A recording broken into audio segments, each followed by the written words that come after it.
안녕하세요. 예수비전 성결교회 안희한 목사입니다. 오늘은 아주 특이한 분 그리고 대단한 분을 한 분을 모셨어요.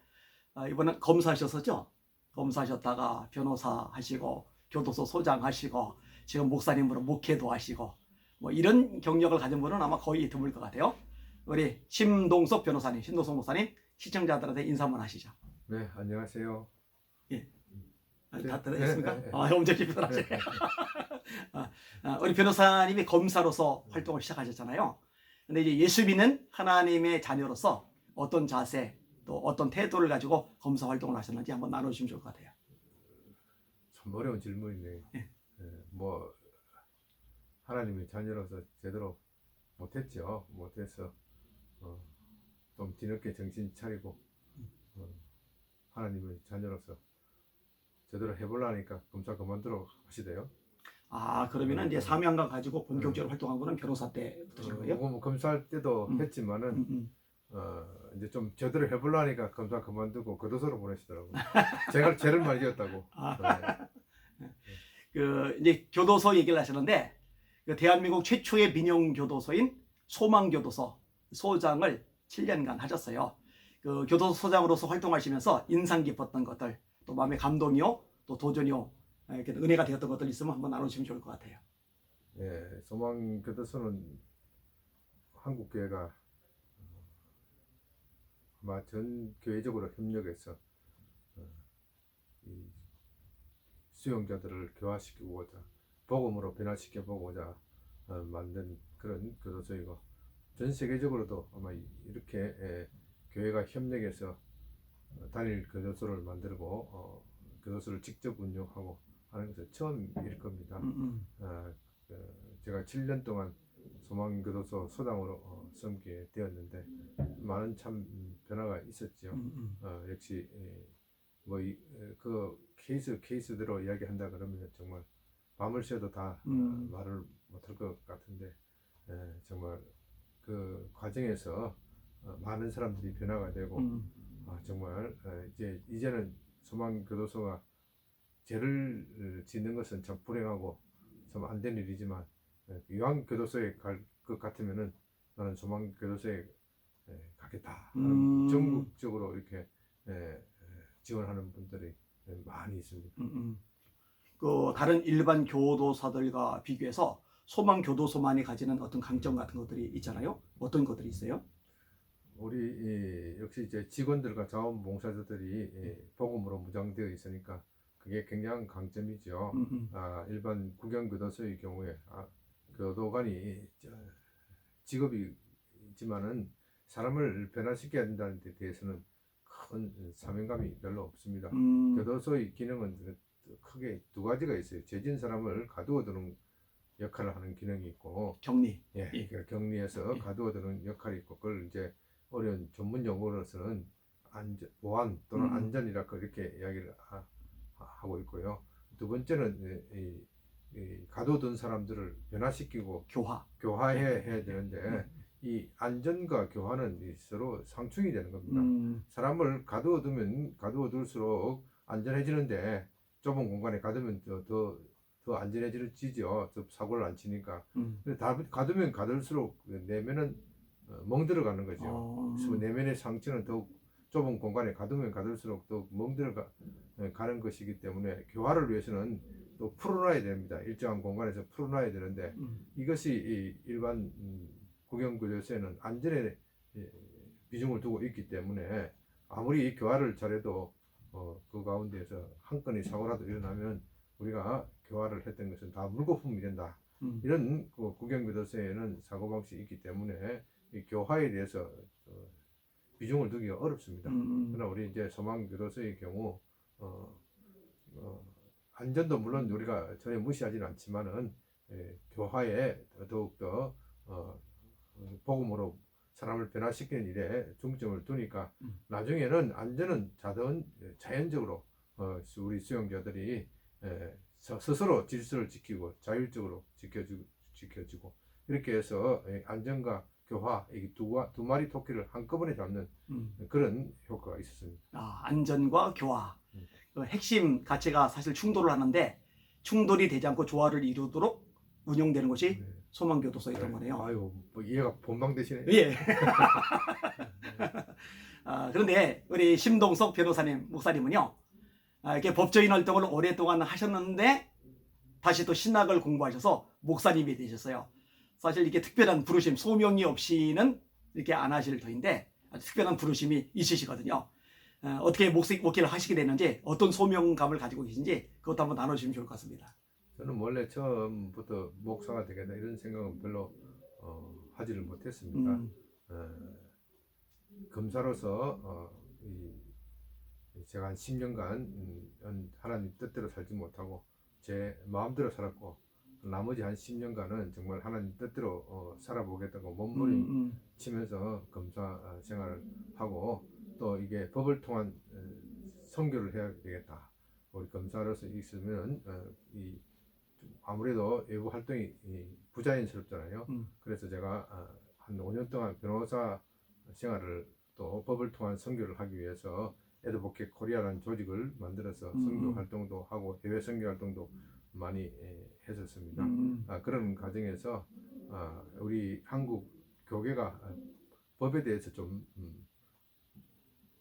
잘 알지 못해서 고통받는 분들이 많아요. 모르죠. 교회가 그것 때문에 많이 무너지고 하는데, 제가 좀 솔직하게 말씀드려도 졸런지 모르겠는데, 이 평신도가 교회에 대해서 조언을 하니까 목사님들이 받아들이긴 받아들이면서 속으로 좀 거부감이 있으신 것 같아요.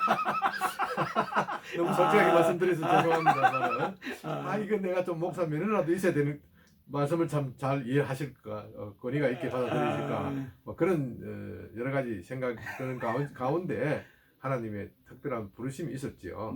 하나님께서 이제 법도 중요하지만은 이 교회를 도울 수 있는 어떤 목회자, 법을 가지고 교회를 도울 수 있는, 법과 교회 사이를 가교할 수 있는 어떤 그런 부르심에 대한 소명을 주셨죠. 그래서 신학을 공부하게 됐습니다. 개척도 하셨잖아요. 예, 그렇습니다. 예. 그 개척 교회 어디 있는지, 어떻게 또 사역하고 있는지 그것도 잠깐만 나눠주세요. 예, 저는 처음부터 법조인 전도를, 법조인 선교를 목표로 하나님이 거기에 대한 소명을 주셨습니다.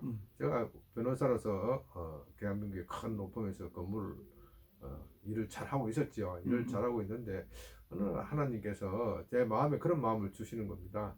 너 지금 뭐 하고 있지? 내가 더 중요한 일이 있는데 뭐 이렇게 남의 사건 가지고 이렇게 뭐 그것도 중요한 의미를 가지고 있지만 돈 버는데 너무 열중하고 있느냐, 이런 그 마음을 주셨어요. 그래서 내가 법조인을 전도를 해야 되겠다. 법조인을 전도를 해야 되면은 법조인들이 가장 많은 동네에 제가 교회를 개척해야 되지 않겠습니까?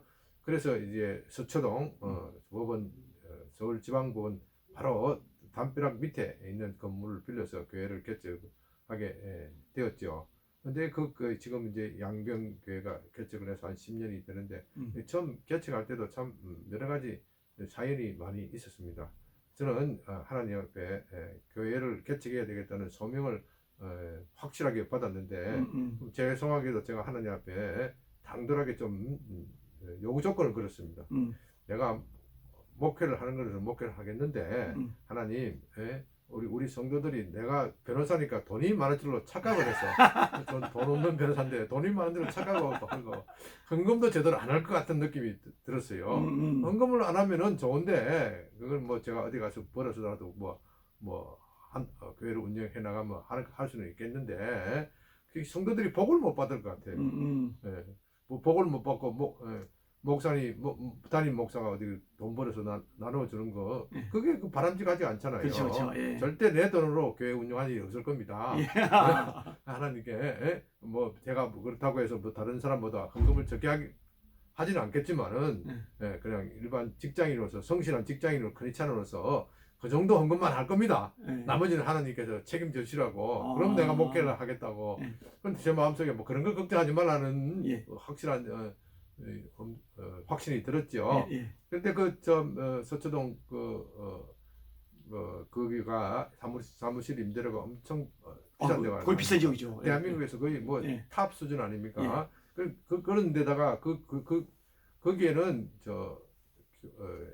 변호사 사무실이나 여러 가지 이 법과 관련된 사무실이 많기 때문에